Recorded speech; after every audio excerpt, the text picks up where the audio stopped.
when it comes to international relations and whatnot, it seems that India, who, we've praised on this show a lot for sticking to its guns and not picking a side and not cucking to the United States and buying Russian oil and whatnot, it seems, unfortunately, that they have decided to agree to the oil price cap when it comes to Russian oil. And there was some games being played there. Dimitri, do you want to enlighten us a little bit? Yeah, so essentially, if you would recall, one of the major sanctions that the Western international community has placed upon Russia and kind of urged all of essentially the entire international community, including some of the great Asian nations, to place upon Russia was the pricing, was the setting of a cap, an upper threshold to the sale of crude oil at $60 per barrel, which, mind you, at the time was about 25 to 30% lower than the average sale of crude oil, which was going, I think, at the time the sanction was implemented, every barrel of crude oil was around $90. So they said no sale of, you will not purchase Russian oil for more than $60 per barrel, which was quite significant considering that Russia still very much depends upon its gas as well as fossil fuels sales across around the world, including refined oil and crude oil in itself. So India agreeing to actually go along with this. In fact, this is not even legally binding. It's simply an international recommendation of sorts. India agreeing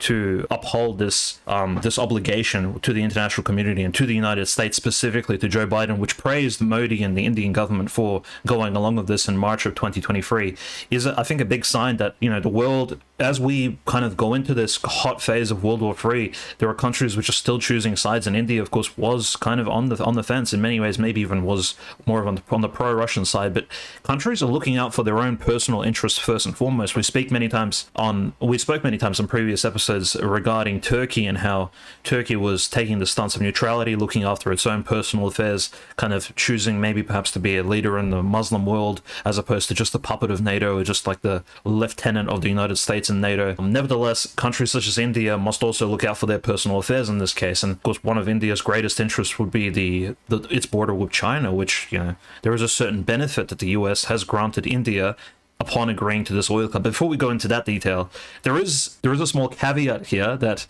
a lot of this, for example, The Economist, Washington Post, they are very wary of the fact that, yes, India verbally has agreed to uphold this $60 cap, and Modi himself has said, look, we're going to agree to it. The Indian Ministry of Commerce said, yes, we will be auditing all the banks and all of the oil companies to make sure they're all buying Russian oil for $60 a barrel. We'll make sure none of this is, no laws are broken. We're upholding international conventions, but in fact, the reality may be a bit more covert than that. See, there's a certain chance that the Russians are actually selling oil for a lot more than $60 per barrel to India through, there's a very conspiratorial view that the Russians have a shadow fleet of oil tankers actually sailing international waters, changing flags as they enter into Indian waters, changing their flags to Indian flags, selling oil en masse to Indian refinery companies for even more than $60, somewhere in the $70-$80 ranges. And this is all being done off the books. These oil barrels are transported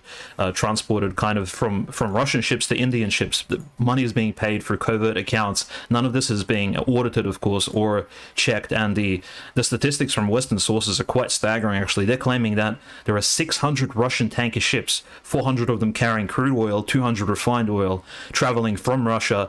This is annually around the world, selling this oil illegally under various international flags, essentially similar to like pirate ships, right? These pirate tankers working for the Russian government, selling crude oil and refined oil to countries which just want to buy Russian oil en masse and not really adhere to these $60 sanctions, which, Russia is not going to sell you, say, millions and millions of dollars worth of crude oil if you're only going to pay $60 a barrel. That's simply not the contract.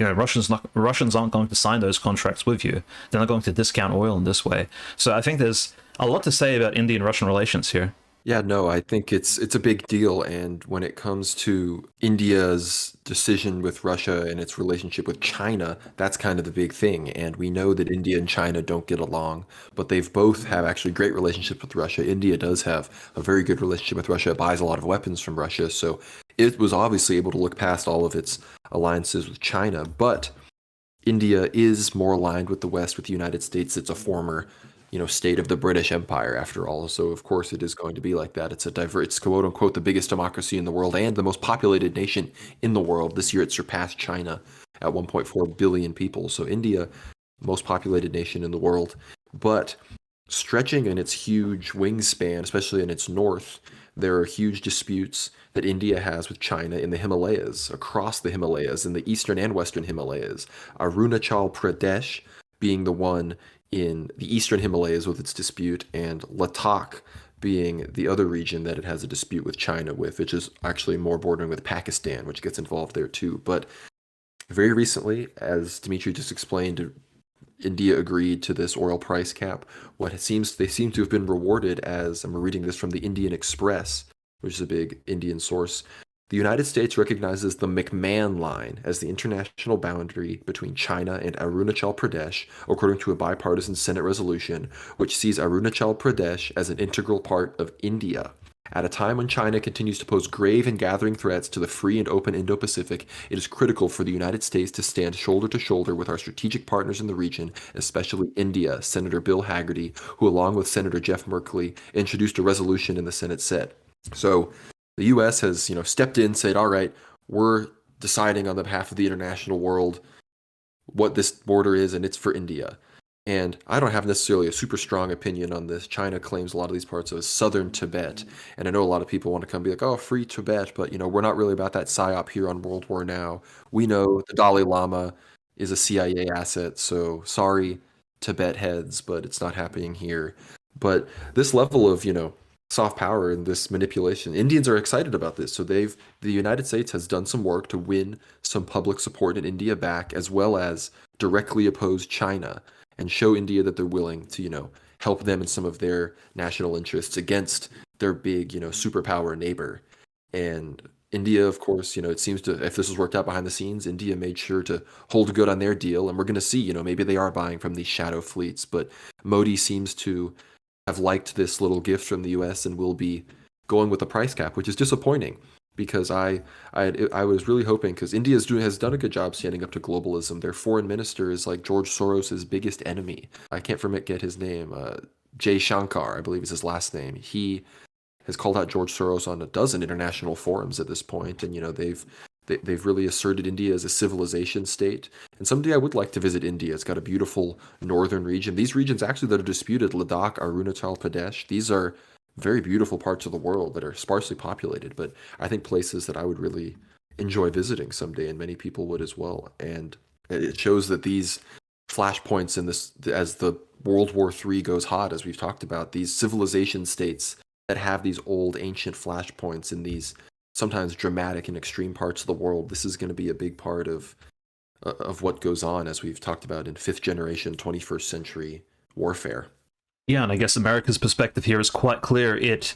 India agrees to something to follow these international orders and to pressure Russia some more, of course, benefiting the United States, benefiting the EU and NATO as a whole, and the US can give something back. The US is, of course, still very, as we mentioned earlier, still very capitalistic in its philosophy. So there is a trade ongoing, there is valuable consideration given, and one of the benefits, of course, that India receives is this sliver of southern Tibet, or this very beautiful mountainous land, which it has disputed with China for many years, since the 1950s at least. And both sides have given concessions, actually. Naturally, Tibet wants to be so-called independent, not Indian or Chinese, but neither of these two superpowers will, of course, agree to that vision of Tibet. So the Dalai Lama will continue his complaining kind of into perpetuity. Now, I guess I'll just quote US Senator Jeff Merkley here, which kind of exemplifies his vision of why China needs to be punished with the granting of Arunachal Pradesh to India. And he says, America's values supporting freedom and a rules-based order must be at the center of all of our actions and relations around the world, especially as the Chinese government pushes an alternate vision.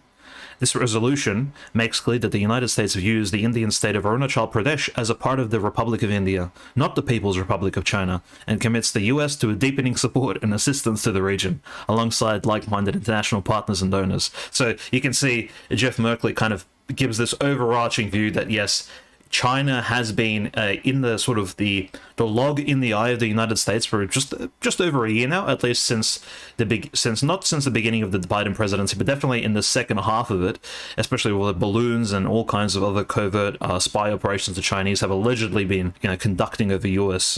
U.S. sources, and also just the fact that the entire COVID affair, I suppose, has occurred under the auspices or with China's involvement. So there is a lot of tension in this area, and now the US is firmly stating saying that it's willing to pressure the PRC, which is the People's Republic of China, even further by assisting India in this agreement. So we definitely see the US siding more with India here and trying to take India its attention and its I suppose, taking the value of having India on Russia's side away from the Russian Federation. So perhaps India will follow through, or maybe India is just playing both parties at this point, just kind of trading with Russia for the shadow fleet of hundreds of tankers, at the same time verbally agreeing, saying, yes, yes, of course we'll follow your international order, but, behind the scenes there's still money being exchanged with the Russians. The show must go on at the end of the day. We're still going to buy Russian weapons, the Sukhoi planes, which were taking down drones by spilling oil on them. Like, this is all quite interesting. I think the relationship between India and the US is definitely strengthened, and China is continuing to face more discrimination in the international world affairs. No, it's unfortunate. And this whole region, China, India, Pakistan, Bangladesh, these are huge population centers that, as the global economy has, kind of gotten away from those that enacted it, have become power centers that need to be influenced by the US, the GAE, ZOG, whatever you call it. And I think in the same region, Pakistan is an interesting case because it's kind of almost on the brink right now. Imran Khan, kind of a populist leader, was the popular prime minister of Pakistan. He's, got warrants out for his arrest. All of the other political parties are united against him in Pakistan. And there's like total warfare in the streets of Islamabad, Lahore, these big cities in Pakistan. And you can see this. We've posted them on our Twitter. There's crazy videos of citizens just throwing huge Molotov cocktails, actually standing up against the police and really literally defending like the physical location of Imran Khan and his kind of entourage.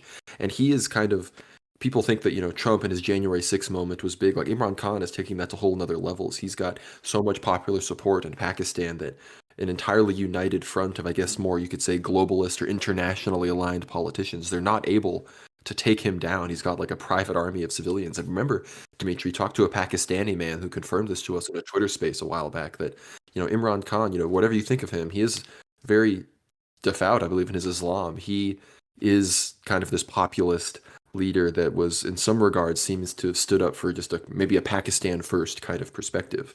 And we know Pakistan is an intelligence run state. The ISI, which is the Pakistani intelligence collective, kind of has more, it's like the US and Israel in that way. It's this intelligence state. The US, the UK, Israel, Pakistan, that's their role. Australia, I believe, could be almost classified in that regard. The intelligence state kind of rules these nations. And I think that's a big thing we need to watch. And now Pakistan, it's also experiencing extreme natural disasters, blackouts. It's almost on the brink. And this is a country with hundreds of millions of people.